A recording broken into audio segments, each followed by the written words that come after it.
Ready? Come on. So I have to ring the bell. Okay.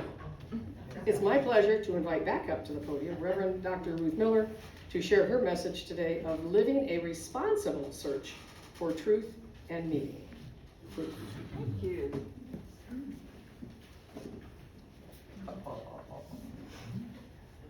Love it, love it, love it. Look at this. All right, so for those of you who have heard me speak, and I think all of you have except one or two or three, I'm going to do a very different thing today. I'm not going to be telling you a bunch of stuff. We'll do a little bit of stuff, and that is to remind us that when the Unitarian Universalist Association was created, a number of principles were adopted as fundamental to who and what we are. And that was 1 through 6 here. And I've been working my way through them, and I will continue to do that for the rest of the year because I think they're really important, not only as you use, but I think they are fundamental to the emerging culture around the planet. So that's why I'd like us to really look at them. All right, so we've done the inherent worth, we talked about that, we talked about justice, equity, and compassion, and we talked about acceptance of one another. And today we're going to talk about this free and responsible search for truth and meaning. And there's a kids version. We believe, let's do this together. We believe that each person must be free to search for what is true and right in life. Does that feel good? Yeah. You want to do it again? Let's do it again. We believe that each person must be free to search for what is true and right in life. Yes. Now, this is part of in 2024, the UUA adopted a set of values to put in the Constitution to replace the principles. And this one falls under the value of pluralism, because we're each going to find our own way in this one. So, what is meaning? We're going to wander through questions today, because it's about the search. It's not about the finding. All right? So, the first question is, how do we start to find meaning? Where do we even begin? You know, we wake up in the morning, we can turn on the cell phone and find meaning. We can turn on the coffee and think about all the ways, the flavors, and who grew it, and be grateful, and that finds meaning. And we can have those wonderful insights that happen in the bathroom. That will find us meaning too. Right. Most of us were taught to find our life's meaning in our work. Yes? Yes. And if you think about your work life, was it meaningful? Yes. Yeah. And what made it meaningful? What made it meaningful? You know, our friends back here are making this quilt. This is meaningful work, right? Yeah. And in our relationships, we were taught that, you know, if you were feminine especially, get married, have kids, there's your meaning. There's your meaning in life. And if you didn't have kids, uh-oh, where's the meaning in my life? Right? So have you found meaning in the relationships that you've had? Yes. Ways that make your life worth getting up for, and something to explore emotionally and intellectually, and then study. Right? I'm reminded of Fiddler on the Roof. You know, Tevye is going, oh, if I were a rich man, right? I would spend all day in the synagogue studying with the rabbis. Yes? That would be meaning, he thinks, instead of milking his cow and selling his milk, right? Yeah. What really is meaningful? If we're going to search for this, what is? And the question is the meaning in that, or is the meaning in what we make of it? Right? In suburbia in the 50s and 60s, when women were following the rules of you will find meaning in having a home and having kids, and then they were bored out of their minds. My mother's rule was, you can find meaning in it, anything, if you choose to find the meaning. Now, she worked full time. She didn't play that game. But, that was something that we were not even open to or aware of. Where is the meaning? Is it out there, or is it here? Is it what I'm bringing to the situation? A responsible search for meaning. Am I looking out there, or am I looking in here? And then we get the big one. This one, Pilate is asking Jesus, what is truth, right? What do you think it is, right? Truth. Now, in some traditions, in almost every spiritual tradition, we say, we have the truth, right? Almost every. And in other spiritual traditions, there is a quality of truth we can't quite get to. And that's part of what we were seeing in the reading. There's this quality we can't name. If we can name it, it's not the Tao. If we can name it, it probably isn't the truth. Oh. I found myself being asked to go on jury duty while I was being a very active New Thought minister, in which tradition truth is not possible to state. And I was really concerned that I was going to have to swear to tell the truth and nothing but the truth in public. Well, it happened that I had an auto accident recently, and everyone in the DA's office was somehow involved in my auto accident, so I ended up being disqualified from every jury. So it ended up being a non-thing. But it really brought into my awareness, wow, or especially the young people who say, oh, it's my truth, I gotta say my truth, right? No, dear, it's your experience. It's your feelings. There isn't any truth here. There is only the most accurate expression of your feelings and your experience you can come up with in the moment. How does that feel? Isn't that a different way of looking at it? Yeah. So is truth our experience? Is truth facts? Well, all scientists know that facts are not necessarily true. Our whole job as scientists is to question the facts, make observations, develop experiments to see if those observations of what we thought was fact are in fact fact. And then, oh wow, spiritual texts. When I'm driving, I'm often listening to a particular radio network. Not NPR, which I love, but this other one, CSN, the Christian Satellite Network, where God's truth is heard. And unfortunately, many of those people honestly believe that some being named God wrote a book, and that book needs to be worshipped as the literal and absolute truth. And they're speaking to millions of people. About 15% of the population of the United States, about 0.5% of the population of the world. Keep that in mind. Right? Wow. On the other hand, there are kernels in there, right? Even in the Upanishads. I went through the Upanishads last week because I was looking for something in particular.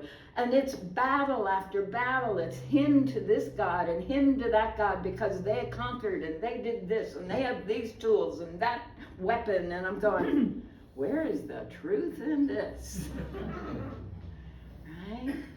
But what they were saying was in the realm of the metaphor. As soon as I took it to metaphor, the tendency to create requires the tendency to undo what was, and I can praise the process of undoing what was and the methods that were there before, and so on and so forth. We can find kernels of what we resonate with as truth.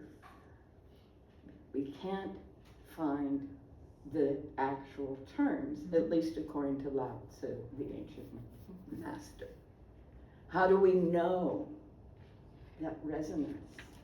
That's all we got. Do I feel totally aligned and relaxed and in this flow of what is being said? Then I must be somehow in the Tao, in the truth, in the way that I didn't have necessarily before. A search for that feeling, that sensation. And what we call the truth isn't always safe and easy. I'm going to share a couple stories, and I was going to share a bit of a video. I'm tempted. Do we have time? I think we have time. As long as we're done by 11. I may have to cut what I'm doing here. All right, so let's see if we can make the video happen. At 11, we turn into pumpkin. Yep. Yeah, the food is all spoiled after 11. Okay. There we go. What's it gonna do? It's not gonna let me do it. Okay, so we'll do that another time. It's a song where Unitarians are rejoicing on how woke they are. We can put that in the link on the. Yeah, it may come up after all. It looks like it's thinking about it. No, it's not thinking about it. All right. So, thank you. Oh, it just came up. Now we get it. See if if we can transfer the screen. This original song was created by the Trump resistance movement. We are the resistance. The resistance. Is that too loud? No. There's no video, it's just an image. So.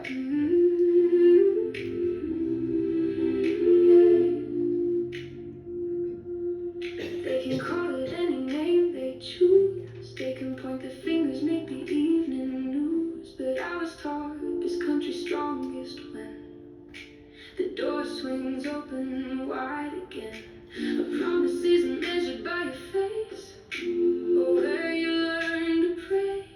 Freedom isn't freedom if it's saved for only yesterday. I still believe these words we say should mean the same for every name. If believing every person deserves an equal chance, no matter where they're from or who's beside them when they dance.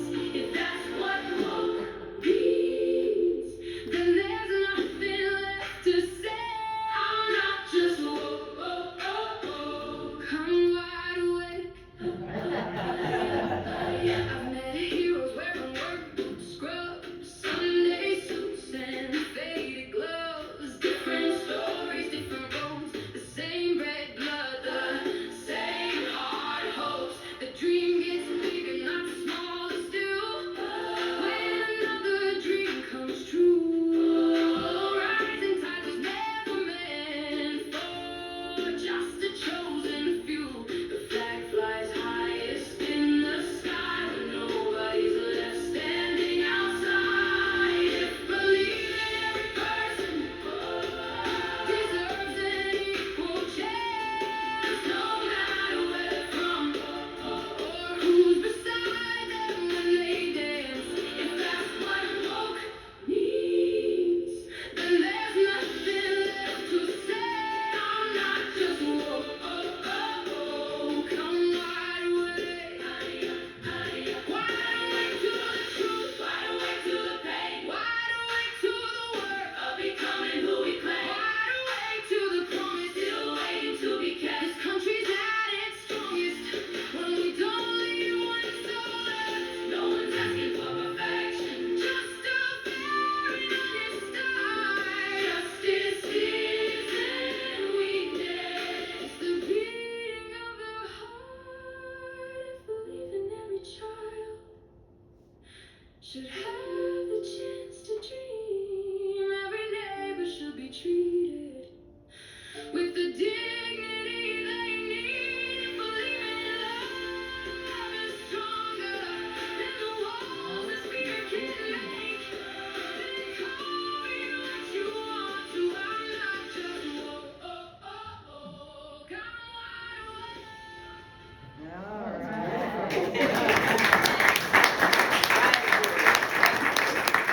I could not do that this week. Thank you, that was good. All right, let's see if we can get slides showing.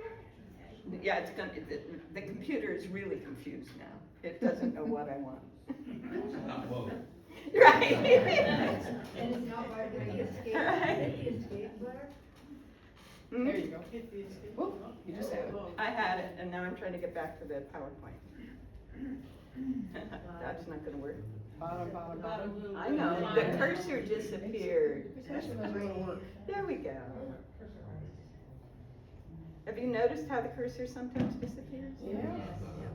I hate that. It sneaks away. All right. So, if it'll come back now. I'll keep talking, I can. Truth. So, the other thing I wanted to share with you was a story. And you can see if you want to make it come back. Don't pay attention to the person behind Yeah, you. ignore the screen. So the story. We have this thing in this country called fear of death. We're so afraid of it that we hide it. Thank you, dear. It just, we try to make it go away. We have these things called funeral chapels, and we send the body there to be dealt with. And then if it's going to be visible, they make it as alive looking as they possibly can so that people feel, like that person is still there and all that kind of thing. Well, this funeral director had done all the usual things. He'd been a funeral director for almost 20 years. And a father called him one day and said, my wife passed away and we're going to have an open casket funeral. But my kids really need to see their mom. And the funeral director goes, but that's not acceptable. We don't do that. Kids are not allowed in this process.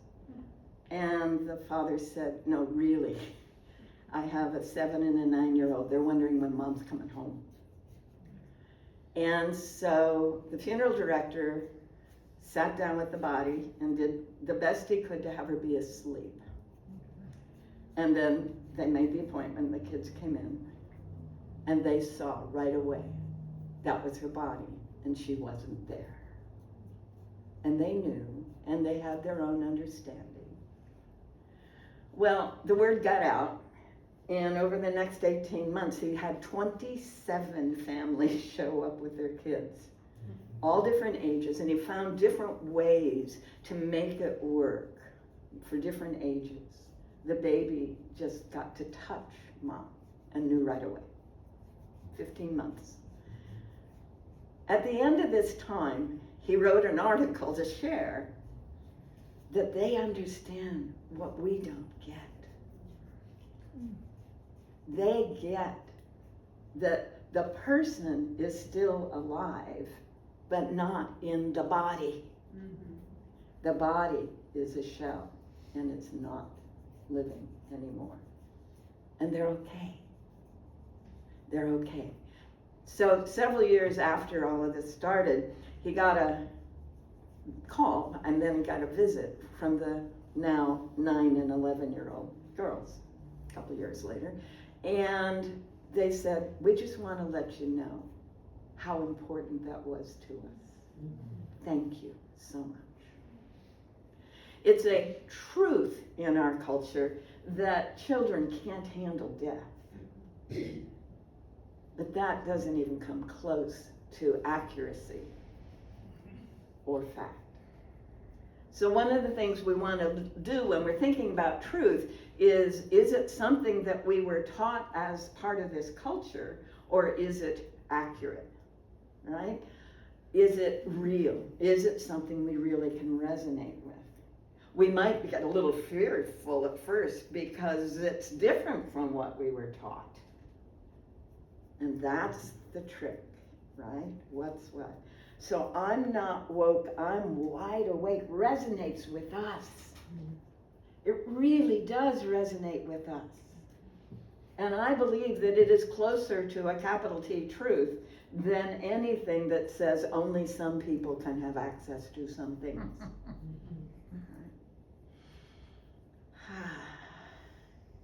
And what I also understand about the Tao, the way, the truth, is that it is the most powerful thing in all that is. No government, no person, no book, no radio station, nobody is as powerful as the capital T truth. And the closer we can be aligned with it, the better. And this is why a search for that truth, that deeper meaning, that resonant state is so important. And I wasn't going to talk at you. Another word in this statement is responsible. And responsible implies that there's some things that are okay and some things that aren't, maybe. Are there limits to our searching? There are videos, or there are movies, old movies, and probably some new ones, because I'm not watching them these days, where what people are doing in their search for meaning is downright horrible. Right? Are there limits? And if so, what are those limits? And why? Why would there be limits on our individual and collective search for meaning in our lives and truth in our awareness? And does it matter how? I was listening to a video, a financial planner was talking about what lottery winners go through. And he points out most of them are pretty miserable very soon afterwards. And the how was really why. How they went about relating to this and how they spent it and what went on as a result of the how and all those things. How may be as important as what we think we're looking for. And another reason this song resonates with us is because in our how, everyone is included. It's pluralistic, it's accepting, it's recognizing that there isn't just one way. And still we want to be responsible in it. And what does it mean to be responsible? And it's not what your mama told you. Well, it might be a little bit. It probably goes beyond that. Being responsible, and a lot of people like to break this word into response-able, right? Like I'm able to respond instead of react, right? I am able to be effective in this situation, responsible. What does it mean? Oh my. What does it mean to be free? What does it mean to do something freely? My mother, who worked for the Defense Department virtually her whole life, thought about freedom a lot. And when I was a kid and asking about it, she would say, well, you're probably free to do anything that doesn't hurt anyone, including yourself. But then you got to know what's going to hurt someone or yourself, right? She smoked until 3 weeks before, well, 3 weeks after the diagnosis and 10 weeks before the body passed. Did that hurt her? Well, I had lung problems for the first 15 years of my life. Was her smoke the problem? I left home at 17. Never had lung problems again. Yeah. To do anything that doesn't hurt anyone, including yourself. Maybe there's more to free than that. And who is free? In the Judeo-Christian tradition, we talk about the people of Israel being enslaved in Egypt. And yet, when they left, they took so much gold they could make a solid gold calf. And they had swords. And they had a bunch of other things. And as some people are suggesting, that what the word that's being translated as slave was actually what we might call someone who was stuck in a job and couldn't get out of it. Is life insurance or health insurance enslaving people? The number of people I've heard who said, I can't stop working, I have to pay for health insurance. And of course, we're like 5 times greater expenses for health in this country than any other country in the world. Right? Our average annual cost is per person is 12,000 years, and that includes people like me who never use the system, except once every 10 years. Right? Wow. Yeah. Who's free? Are we all free? And then we get the kind of thing that's happening with our government today, where we're wondering if we're free at all, right? And are we under some kind of hypnotic trance? Is that enslaving us? Is that holding us in bondage? A woman named Emily Cady, who in the 1870s became a holistic physician in New York. Isn't that cool? Talked about, she wrote a book, the opening chapter was Slavery or Bondage? Bondage or freedom? Slavery or liberty? Which? Where are we going? Are we going to go for bondage or the freedom? Slavery or liberty? Which we each choose became her message. That's Emily Cady. Who is free? So free and responsible search for truth and meaning. Every single word is a question to explore.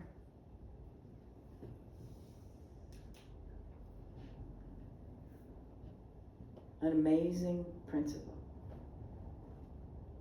The others, I can give you facts and data to support. This one, it's only questions. Thank you very much. Thank you.